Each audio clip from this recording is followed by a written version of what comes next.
Hi folks, this is Dave from Race Coordinator. I'm here to do another video for you. It's been a while, so I thought I'd show you where my current track is at. Before I do that, let me get you the standard disclaimer. I am the author of the Race Coordinator Race Management System. I'm also partnered with Scorpius Wireless. They make premier wireless digital slot car racing hardware. It's a pretty awesome system. Check it out. And I'm also partnered with Viasue, a company that makes analog slot car track interface hardware. They'll make it for any scale, and they'll make pretty much anything you could possibly want to attach to your current track. I accept donation. Race Coordinator, the software itself, is free, although I do accept donations via PayPal. Any donations I receive go 100% to charity.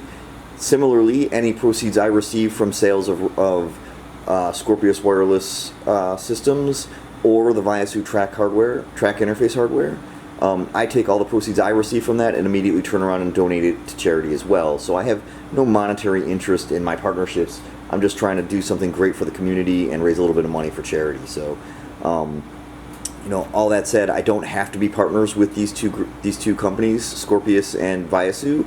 I choose to because I believe together we make possibly the best software-hardware combinations available to the slot car community. So all that said and that done, let's get right to it. What I have here today is this is my something's going on in my basement.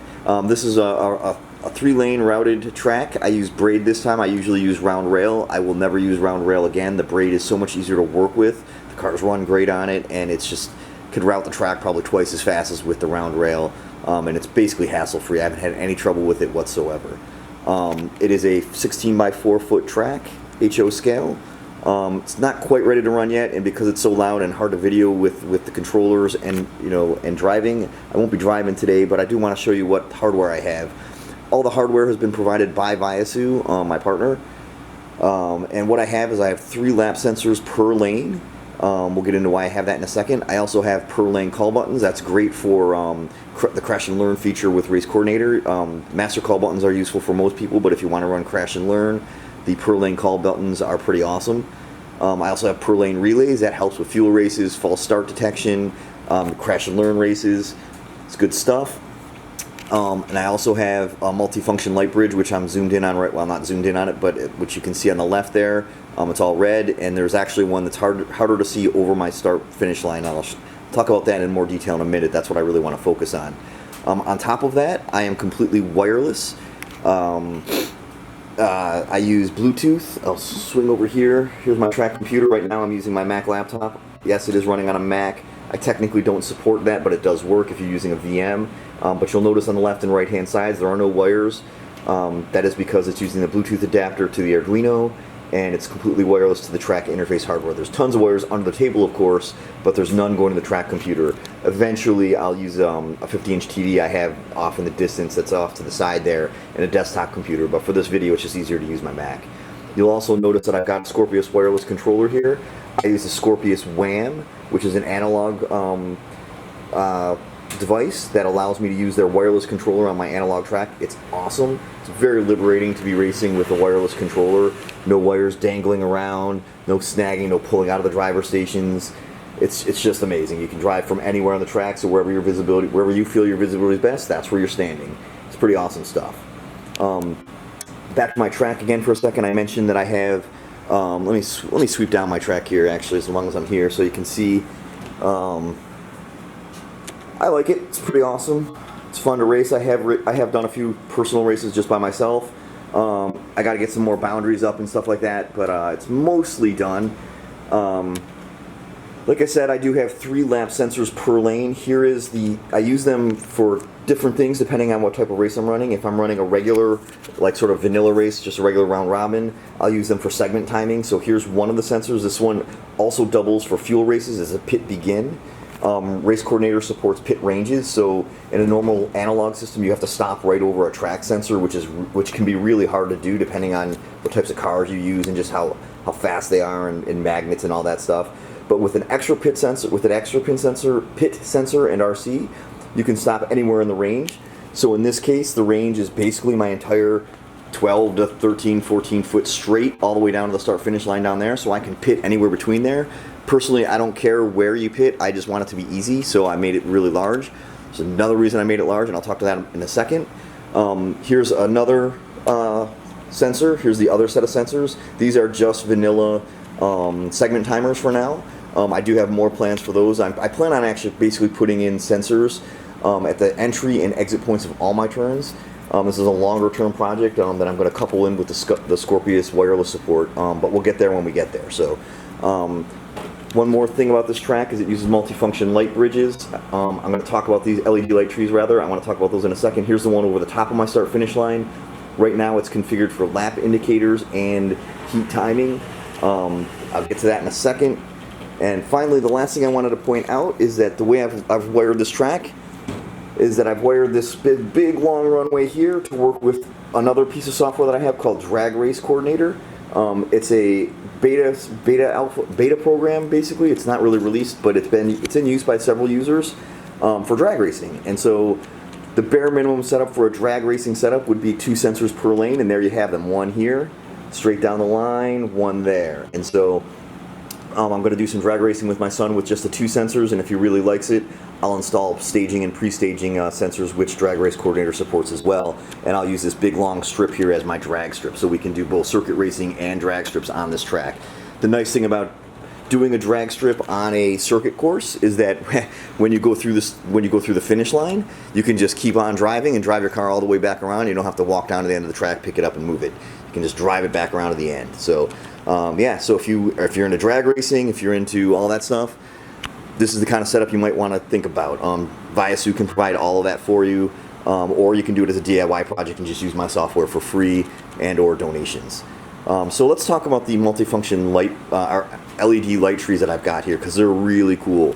This is a new feature of Race Coordinator. It's been out for a little while now. Viasue is now making these things, and so that they offer them as an add-on to their systems. They consist of 20 LEDs each. On the left-hand side, the vertical red one there, I have currently configured as a state tree, which means it gives you the indication of what state of the heat is. Currently it's red, meaning it hasn't started yet or it's stopped. Over the top of my start tree, or my start finish line, I already showed it to you. It has got the lap indicators on the far left, which they're turned off right now because there are no laps. And then it's got what I call a thermometer, which it's hard to tell, but it's green, yellow, and red lights. They indicate how much time is left in the heat. As the heat moves on, the lights will start to disappear over the start finish line, and that will give a driver the indication of how much time is left in the heat, which is really nice when you're racing because you don't have to look up at the TV or the laptop monitor. You can just watch your car, and you'll see over the top of the start finish line how much time is left in the heat approximately, as an LED tree. So it's a really nice feature. It's really cool. The other awesome thing about these things is that both of those strings of LEDs are actually identical. I could have mounted them both vertical. I could have mounted the vertical one over a different light tree, light gantry there. Viasue makes them so they're completely customizable. The other thing I will point out is that videoing them is really hard, but they are bright and individually discernible to my eye in person. So like, the red ones are the easiest to see, but even those don't really video that well. I can literally count the LEDs, including the ones standing right where I am now over my start finish line. It's just that they don't video well at all. So especially the yellow and the green, but they're crystal clear. So let me start this heat so that we can just see it go real quick. Uh-oh, my laptop is shut down. Let's hope I didn't lose the connection to the track. There we go. So you can see the start tree on the left is counting down with the countdown sequence, and now it is green. So it was hard to tell, but it went from red, started filling in yellow, and when the heat started it went to green, and now it is green. So let's zoom out, and I'm going to come over the start finish line, and I'm going to just finger lap here. These are photo sensors. Viasue also sells IR sensors and dead strips, but I'm using photo. So there's the green lap indicator, there's the white lap indicator, and it's hard to tell, but that's the yellow lap indicator, and again, I assure you these are crystal clear. You'll also notice that as I've been talking, there was another one. Now we're only on yellow LEDs because we're running out of time in the heat. Let me pause the heat for a second. What you get over here is now a flashing yellow light tree. Again, it's hard to see. You can see the motion in it. I can see it crystal clear. You can sort of see it. Maybe if I zoom in, even that's pretty hard. I assure you that is yellow and each LED is flickering. The other cool thing, so let me restart it again and watch it resume the countdown for us. There it goes, red, now it's yellow, now it's green, right about now. The other cool thing about these LED trees is that they don't require any coding whatsoever. All you have to do is wire them up to your Arduino and configure Race Coordinator. So you don't need to be a software engineer like I am. Everything I'm showing you right now is out of the box Race Coordinator. It's nothing, I haven't done anything special to it, it's the latest version. And there's your heat over. It's now flashing white. Again, it's really hard to see, but it is there. You can kind of see it here, and you'll notice over the top of the start finish line, all the LEDs are off because there's no more time in the heat. So, again, no coding, no nothing, but if you do code, by the way, it's really awesome. RC is extensible. You can actually code these things to do whatever you want. That said, if you don't know how to code, but you've got an idea for something you want to see, let me know, because I'm looking for cool ideas. RC is pretty complete with what it supports, but I'm always looking for awesome ideas to do with these kinds of LEDs, because it's super fun to do, super awesome to look at, and it makes the racing just that much more fun. Anyway, that's all I have for you tonight. Thanks for listening.